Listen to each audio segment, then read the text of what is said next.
I don't know if this is a Garrett family thing or if this is a common thing.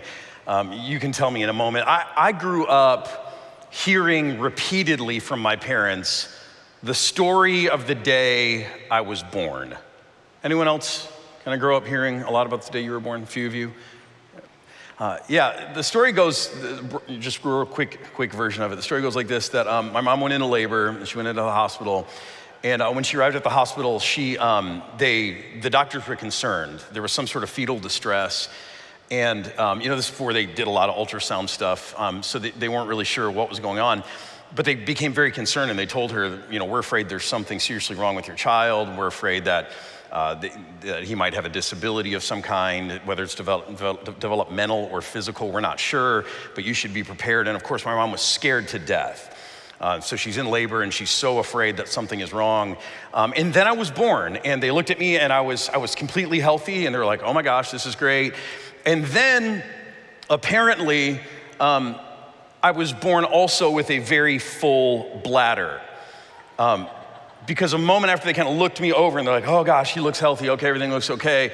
According to the story, I proceeded to pee all over everybody in the delivery room.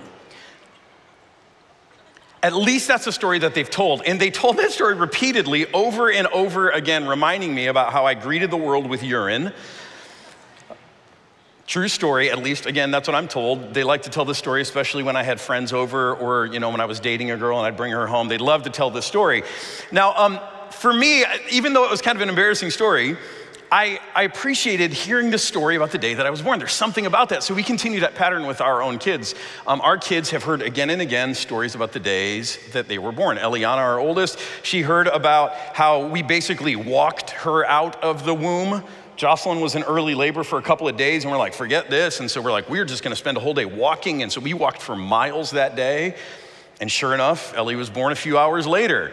Aria has heard the story about how when Jocelyn went into heavy labor with her, it was the middle of the night, and I woke up and I'm like, I need some coffee. So I made some coffee, and we got in the car, and then the smell of the coffee was making Jocelyn nauseous. But it was the middle of the night, and I was not about to dump my coffee out. So I drove the rest of the way to the hospital kind of like this, with the cup behind me on the floor of the back seat, driving like this and taking little sips from the side because I needed my coffee to get through the night. Corbin grew up hearing the story of how when he was coming to be born, we were so new to St. Louis, we'd only been here a month. And so we got into the car, Jocelyn was like, okay, we gotta go to the hospital. And we got in the car and I looked at her and I'm like, where's the hospital? I had no idea where we were going, and then I proceeded to back into the garage door, but that's a whole other part of the story. So those are some of the features of the stories. They're much longer stories, but we love to tell our kids the stories of the days that they were born. I just think it's powerful. And so I wonder for you, do you know anything about your birth story? Have you heard stories about the day you were born? And if so, what stands out to you? Now today we're gonna look, and the reason I say all of that is today in our series Broken Heroes, we're gonna look at the story, the life story. We're gonna look at a lot of scripture today of a guy who is very, very significant. You'll see why later on. But his birth story itself sets the tone for the entire rest of his life. The guy's name is Jacob, and we're gonna start his story in Genesis chapter 25. It says, this is the account of the family line of Abraham's son, Isaac. So we've been talking about Abraham and Sarah the last couple of weeks. They finally had a son, and Abraham was 100 years old when he had a son, Isaac. So Isaac was then 40 years old when he married Rebekah. He got married. She's the daughter of some people who lived in a foreign area. And Isaac prayed to the Lord on behalf of his wife because she was childless. And the Lord answered his prayer, and his wife Rebekah became pregnant. The babies jostled each other, so babies, notice that, jostled each other within her, and she said, why is this happening to me? So she went to inquire of the Lord. The Lord said to her, it's not just two babies, but two nations are in your womb, and two peoples from within you will be separated. One people will be stronger than the other, and the older will serve the younger. When the time came for her to give birth, there were twin boys in her womb. The first to come out was red, and his whole body was like a hairy garment. So they named him Esau, which kind of means red. After this, his brother came out, get this, with his hand grasping Esau's heel. Sibling rivalry from the womb, right?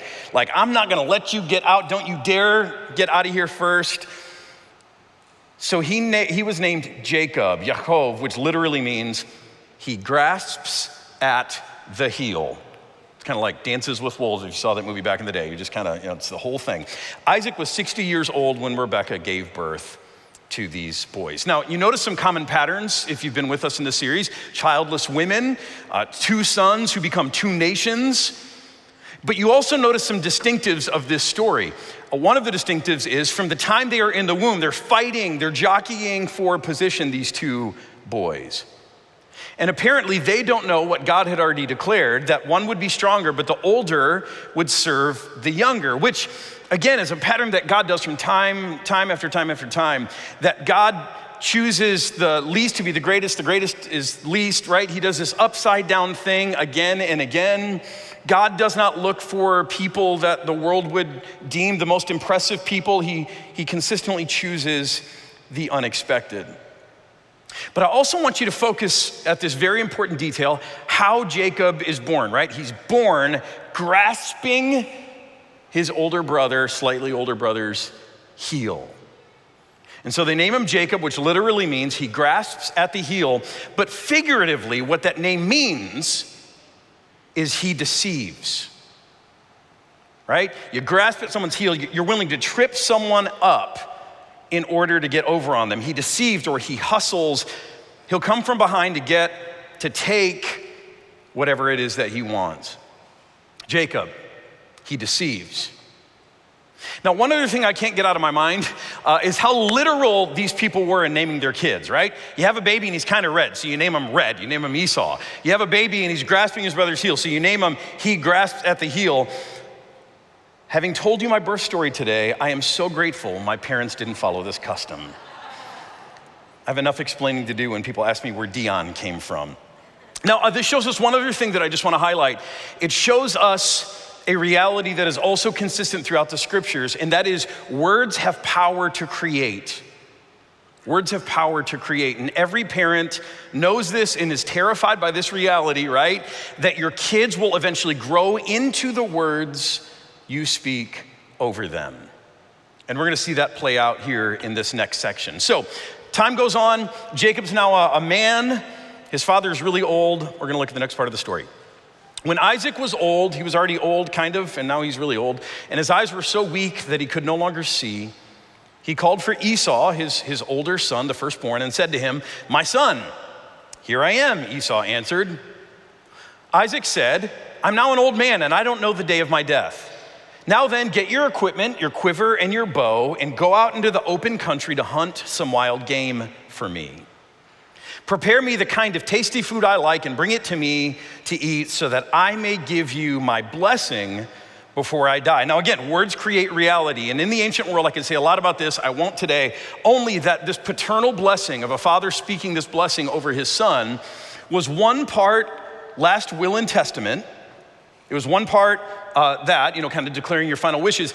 It was another part, a supernatural transfer of spiritual blessing, of God's favor from one generation to the next. It was really important to lineage. So you're tracking, right? I think I might die soon. I'm not sure. I want to make sure I transfer this spiritual blessing over to you. I want to declare my will and testament. Go hunt me some food first. Now, Rebekah, Isaac's wife, the mother of the boys, was listening as Isaac spoke to his son Esau. And so when Esau left for the open country to hunt game and bring it back, Rebekah said to her son Jacob, "Hey Jacob, come here. I overheard your father say to your brother Esau, bring me some game and prepare me some tasty food to eat so that I may give you my blessing in the presence of the Lord before I die. So here's our moment, son. Listen carefully and do what I tell you. I want you to go out to the flock and bring me 2 choice young goats so I can prepare some tasty food for your father just the way he likes it. Then you're gonna take it to your father to eat so that he may give you his blessing before he dies instead." Now this is some telenovela stuff, isn't it?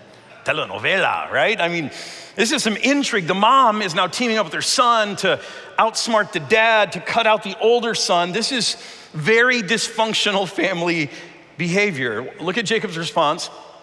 Jacob said to Rebekah, his mother, "But my brother Esau is a hairy man, while I have smooth skin. What if my father touches me?" I love this part. "I would appear to be tricking him." I'll say you would appear to be tricking him. That's exactly what you would be doing. It would not just be an appearance, it'd be reality. "And I would bring down a curse on myself rather than a blessing." And his mother said to him, "My son, let the curse fall on me. Let me handle your father. Just do what I say. Go and get those young goats for me." So he went and he got them and he brought them to his mother, and she prepared some tasty food just the way his father liked it. This is where it gets kind of comedic, weird. Then Rebekah took the best clothes of Esau, her older son, which she had in the house, and put them on her younger son, Jacob. She also covered his hands and the smooth part of his neck with the goat skins. Remember why? Because Esau is hairy. Now, at this point, I want to understand exactly how hairy this guy is, that his skin feels like the skin of goats. That seems, there's a lot of intermarriage in those days. I'm not sure what was going on there with that. Then she handed to her son Jacob the tasty food and the bread she had made.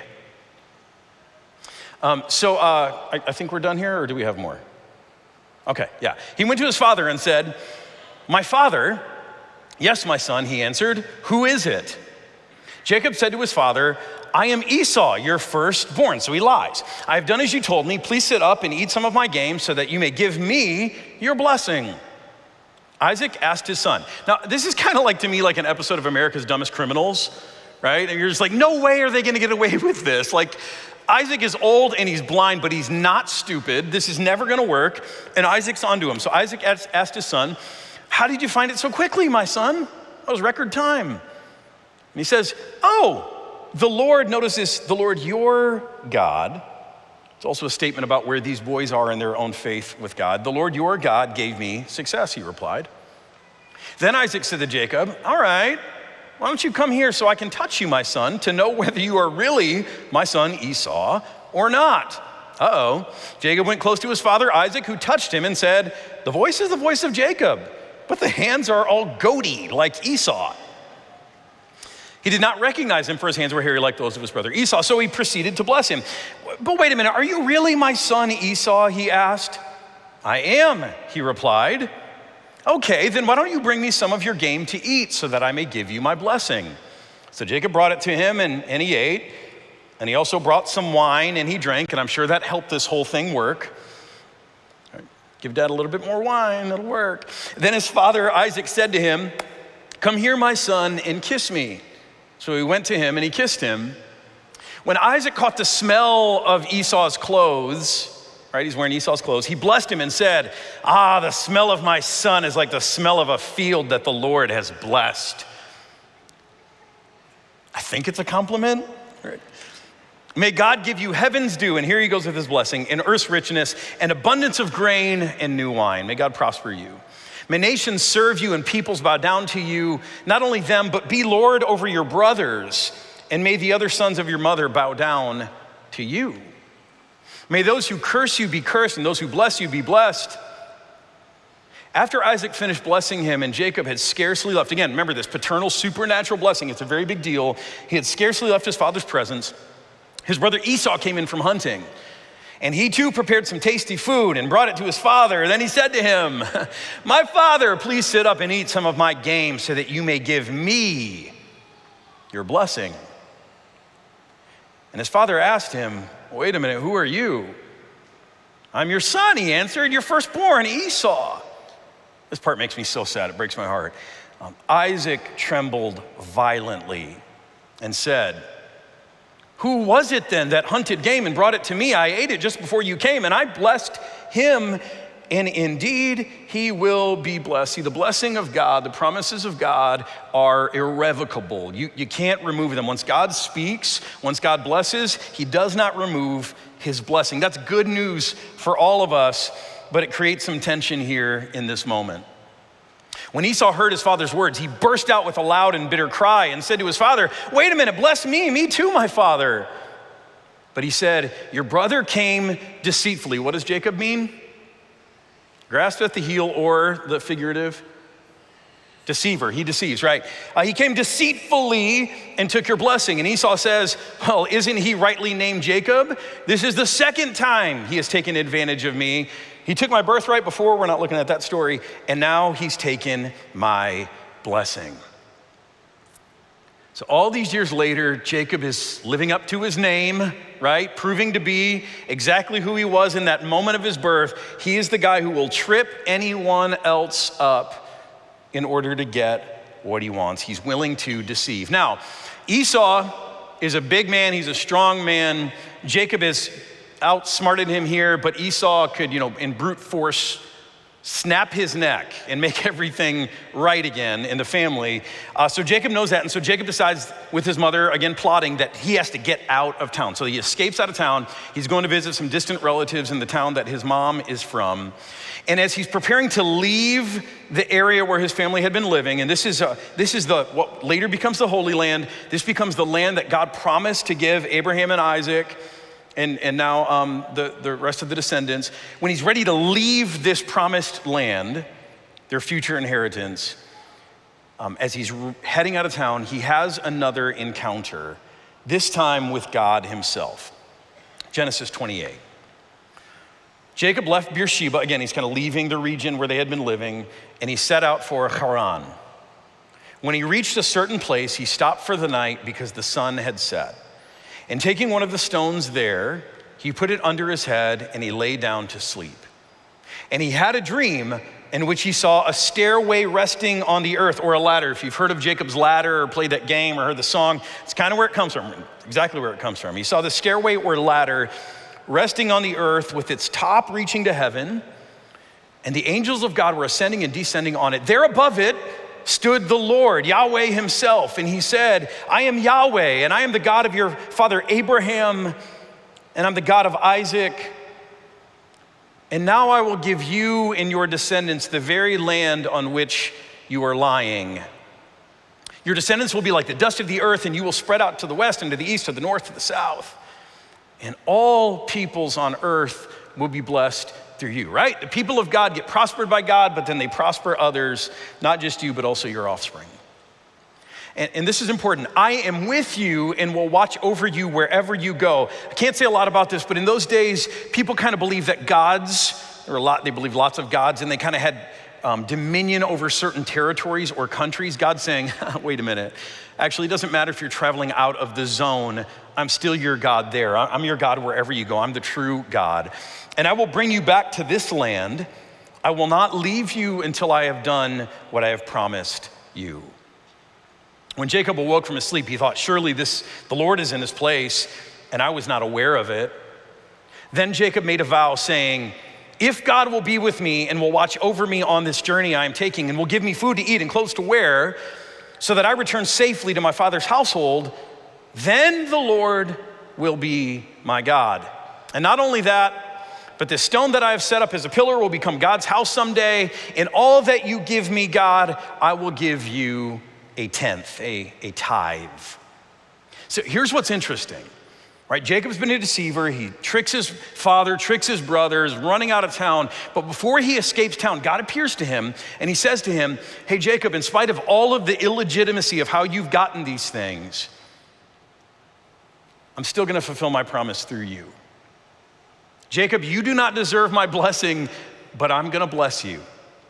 And I'm gonna pass on this spiritual blessing that I gave to your grandpa and your dad. I'm gonna pass it on to you. You're gonna become blessed. You're gonna become a father of a great nation. You're gonna become wealthy. You will be so richly blessed that you will bless all nations on earth.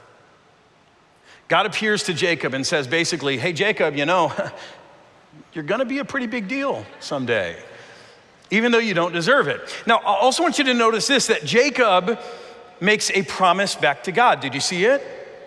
So God says, hey, I'm gonna bless you.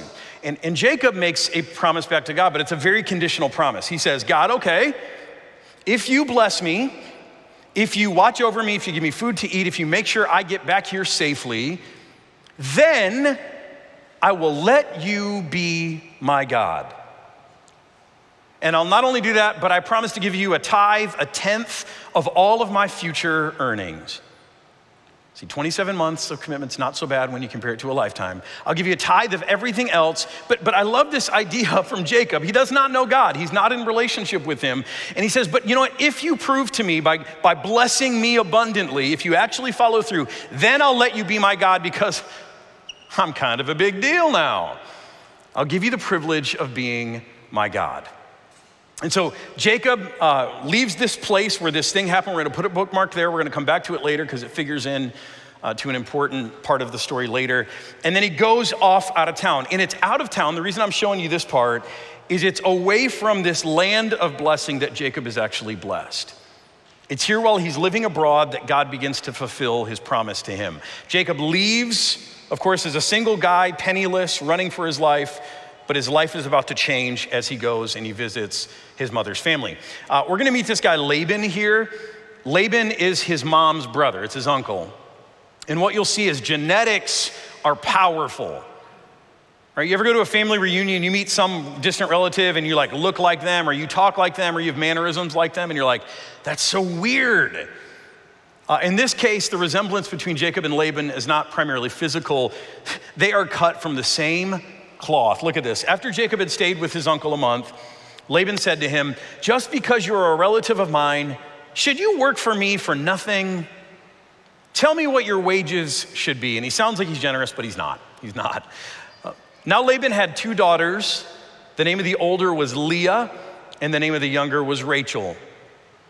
Leah had weak eyes, or another way to say this is, yeah, maybe you could only see her eyes and she didn't have pretty eyes, or maybe it's just generally saying she was hard on the eyes. She was not nice to look at, but Rachel, meanwhile, had a lovely figure and was beautiful, and Jacob was in love with Rachel.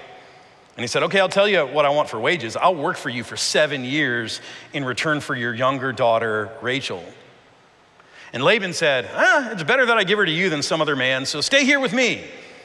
And Jacob served 7 years to get Rachel. I love this next part. But they seemed like only a few days to him because he was in love. After 7 years, Jacob said to Laban, give me my wife. My time is completed and I want to make love to her. So Laban brought together all the people of the place and he gave a great feast as was the custom.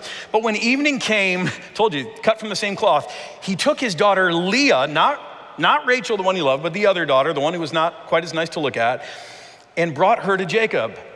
And Jacob made love to her.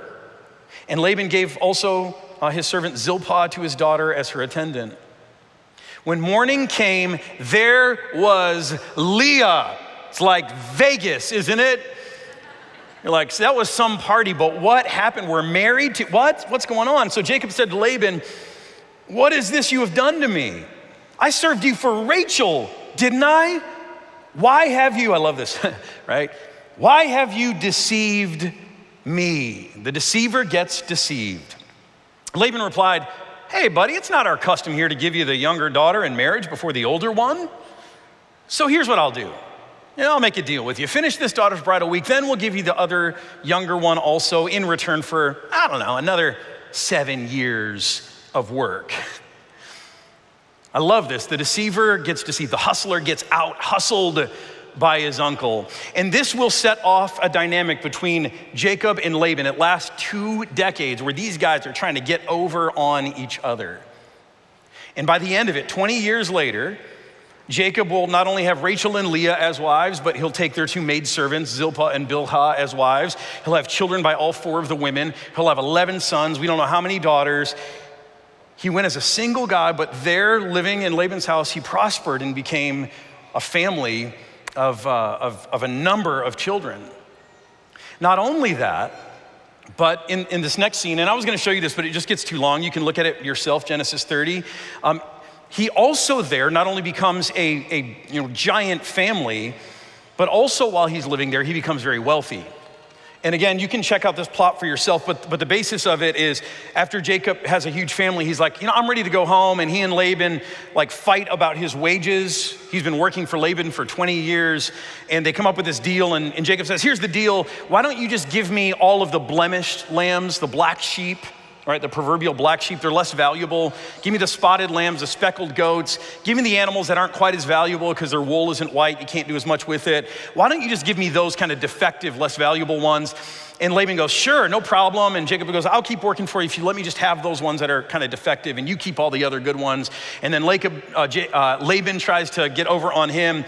And then Jacob does this really weird thing that God instructed him to do where he peels the branches of poplar trees and almond trees and he puts it in the water of the sheep. And the story is supernaturally, these white sheep start mating and they start having speckled sheep. And pretty soon the whole herd, all the flocks become speckled sheep, black sheep, speckled goats. In essence, Jacob pilfers, he pillages the entire wealth of his uncle. So he now has a giant family. He's got enormous wealth. Laban is had it with him. These guys are about to fight. And so Jacob is like, uh-oh, I burned this bridge too. Now there's nowhere for me to go except to go home. And so he turns and he faces home. But remember, at home, things aren't good there either. He left behind him his brother Esau. It's been 20 years, but you all know how family grudges can go. You can carry those things for generations, far longer than 20 years. And so as Jacob starts to move toward home, Esau knows he's coming, and Esau assembles 400 men to go out and meet Jacob. Jacob's become wealthy and powerful. Esau's become even more wealthy and even more powerful. And so he assembles 400 men. It looks like these two are about to go to war, and Jacob is going to be annihilated. So Jacob does what every self-respecting military commander does. He gathers up the women and the children, and he sends them out first. He puts them in the front of the line, his wives and his kids. Esau, you wouldn't hit a woman, would you? And then he puts his possessions behind him, all of his flocks, his herds, he sends them out. He sends everyone out to meet Esau, and he stays at the very back. In fact, he sends them over this little river, this creek called the Jabbok, and he spends the night alone on the other side, waiting to see what Esau will do. And as his family's going on ahead of him, and he's there kind of on the outside of the Holy Land, the Promised Land, remember when he was in a similar spot, where that staircase or ladder appeared and God made that promise to him that he would bless him, and God fulfilled the promise. Here he is, he's very blessed. Remember, Jacob also made a promise, didn't he? He says, if you bless me, then you get to be my God and I'm gonna give you a tenth. Notice he's about to return home. God's done everything he said he would, but Jacob has not yet made an offering. He's not yet called upon the name of God as his God. He's trying to get over even on God. So he's gotta face Esau, but first, he has to face God. So while he's there alone, his family's going on ahead, not sure what's about to happen with Esau, God visits Jacob. That night, Jacob got up, and I just told you this part, took his 2 wives, his 2 female servants, his 11 sons, and he crossed the ford of the Jabbok back into the Holy Land, back home. After he had sent them across the stream, he sent over all his possessions, so Jacob was left alone. And you can just imagine here, before we go on, you can just imagine here Jacob now finally sitting with himself. He's got Laban who hates him back that way. He's got Esau who might be ready to kill him this way. He has become wealthy, he's become successful, he has gotten ahead in life, but at what cost? The cost is broken relationships everywhere, broken promises everywhere. I'm sure some stomach ulcers, some fear of other people retaliating. He's not in a good place. So Jacob was left alone, and here's what happens. A man, and this is not just a man, but this is, we'll see later, an angel of God, the angel of the Lord, wrestled with Jacob till daybreak. All night long they wrestle. When the angel saw that he could not overpower Jacob, he touched the socket of Jacob's hip so that his hip was wrenched as he wrestled with the man. Then the man said, this is interesting, the angel says, hey, let me go, for it is daybreak. But Jacob replied, I will not let you go unless you bless me. Now the gall of this guy, right? He made a promise that he was gonna bless God if God blessed him. God blessed him, he hasn't blessed God. Here he is wrestling with an angel of God. He's been blessed beyond measure, and he goes, yeah, I'm not gonna let you go until you bless me even more. This guy is relentless, he's tenacious. The man asked him, what is your name? Now remember, the last time Jacob was asked this question and a blessing was on the line, it was there at the bedside of his blind old father, where he deceived him, said he was Esau, so that he could steal a blessing that wasn't rightfully his. And Jacob at this moment although so much of his life is exactly the same, he's not changed. He just keeps on being that deceiver, that hustler. I think because of all the stuff catching up with him, he tries a different approach. Here's a moment of honesty, a moment of truth. Here's what he says. What's your name? Jacob, he answered. And in this declaration, he's not just admitting who he actually is, he's admitting who he's been. Right, my name is Jacob, but deeper than that, I'm a deceiver. I'm a hustler. I'm a guy who will trip other people up in order to get ahead. I'm a guy who will steal blessing wherever I can find it. I will con people out of whatever they have, and I'll take it for myself. It's a moment where Jacob finally acknowledges the man that he has been. And in that moment of confession, of owning up to who he's been, watch what happens. This is the goodness of God for all of us today. Then the angel said, your name will no longer be Jacob, but Israel. Jacob means what? Deceiver. Israel means he struggles with God. Yisrael, he struggles with God. You'll now be known as Yisrael. He struggles with God because you have struggled with God and with humans and have overcome. And Jacob said, please tell me your name.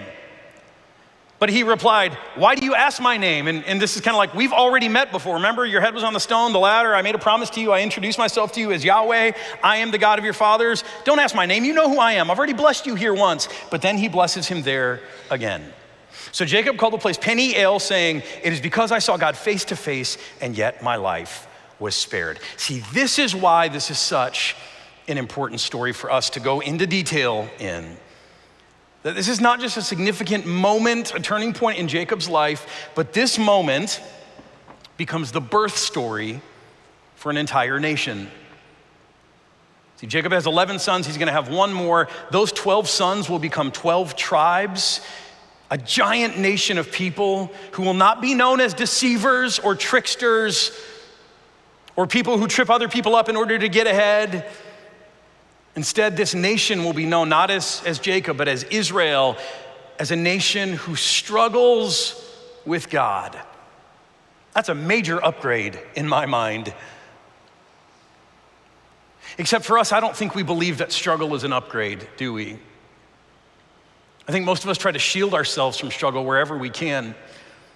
When a loved one tells us they're struggling, that puts panic into our hearts, doesn't it?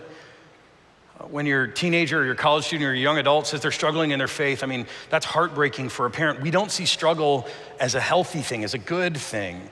When we're struggling, it's the last thing we often want to admit to people in our lives, that we're struggling. But here's what I want us to understand. Struggle in God's sight is a good thing, right? It's an upgrade, especially when we're engaging in the right kind of struggle with the right kind of person. See, when we do that, it won't lead us. Struggle does not lead us to a breakdown, but struggle leads us to a breakthrough.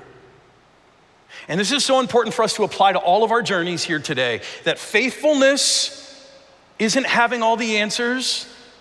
It's being willing to struggle with God honestly.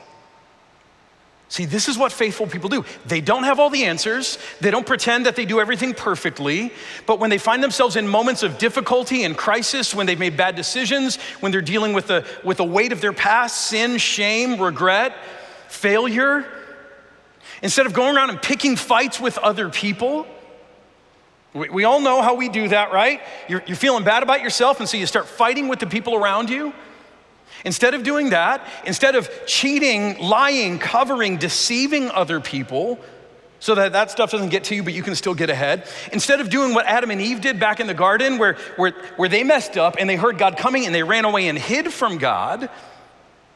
See, this is what faithful people do. They know that faithfulness is not having all the answers. It's not doing it perfectly. It's not running away and hiding from God. It's not fighting with others. It's not lying your way out of it. But faithfulness is going to God and fighting it out with Him honestly. Now, I'll just tell you that for most of my life, I was afraid to fight it out with God honestly. When I was disappointed, when I was confused, when I was afraid, when I felt guilty or ashamed. See, I was raised to believe that, You should be respectful toward God. You should give God your best. You should only show God your best. And so my relationship with God was kind of dictated by this politeness, this respect that on the surface seemed really pious and religious and right. But the reality was it led to a deceptive relationship between me and God. It led to me presenting before God something less than who I actually was. And I thought that was the right thing to do. I think some of you are still under that impression. You should just show God your best. See, that's not what God wants from you. Instead, God is inviting you to bring your failure, your fear, your shame, your doubt, your mistakes, all of those things, the full weight of who you are. He's inviting you to bring those things, not into a fight with others, not into more deception or lying, not into running away and hiding from him, but to lay them at his feet and to fight with him, to wrestle with him honestly.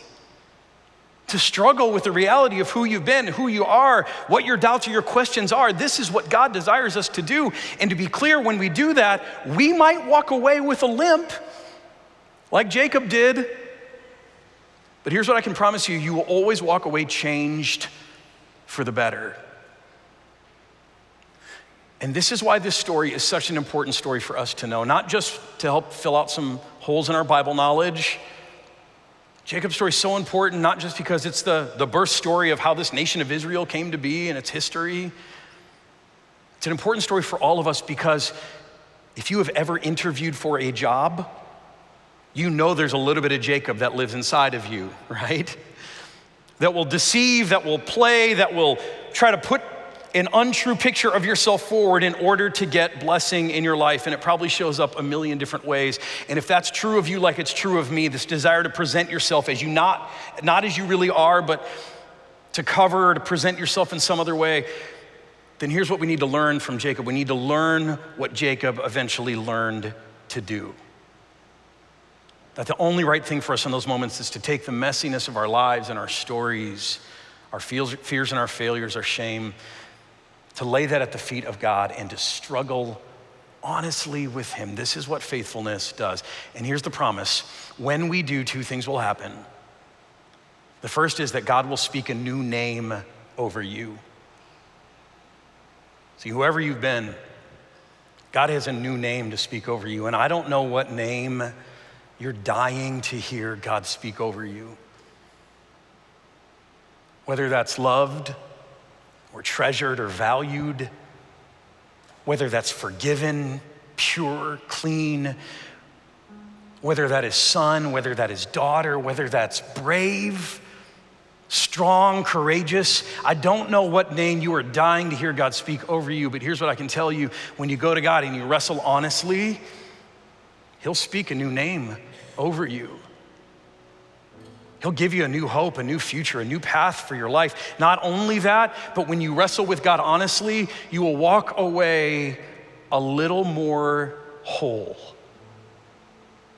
And kind of like when you leave a good massage therapy session, you may be limping, but that limp is a sign of greater healing. When we do this, God will speak a new name over us and he will leave us a little more whole. That's the promise. So I don't know what kind of fresh start you need today. I don't know who you've been. I don't know how you've hidden who you really are. I don't know how you've postured and poised yourself to be seen differently, to be successful, to get ahead in life. But here's what I promise you, that if you're willing to honestly wrestle with God today, you can be brand new. Today, God can make you a little more whole if you're willing to wrestle honestly. Let me pray. God in heaven, meet us here as we are, whoever we've been. This is our moment of truth. God, before you, we know you already see the flaws of our thinking, the brokenness of our hearts, the sinful desires that live inside of us. God, you see it all, you know it all. We cannot hide from you. And so, Lord, in a moment of honesty, we present our true selves to you willingly. And God, we just declare that just like for Jacob, we long to hear a new name. So God, right now in this moment, speak over us the name that we are dying to hear, the name that Jesus died and rose again in order to help us hear. And Lord, if there's any doubt on whether our past is too dark or our brokenness is too broken or our sin is too heavy, remind us right now, Lord, that because Jesus died and rose again, we get to die to whoever we were and we get to become brand new. So Lord, make us new. Speak a new name over us. Make us whole. We wrestle with you and you alone, God. You are our judge, you are our defender, you are our healer, you are our transformer. We look to you. In Jesus, amen. Thank you for joining us for our service today. We are so glad that you were able to be a part of it. If you want to know more about our church, you can text the word Pathfinder to 43506 to get our Pathfinder guide, which has the top 3 things that you need to know about this upcoming week. You can also check out our website, pathfinderstl.org. Lots of great resources there. You can learn more about who we are and what we're up to.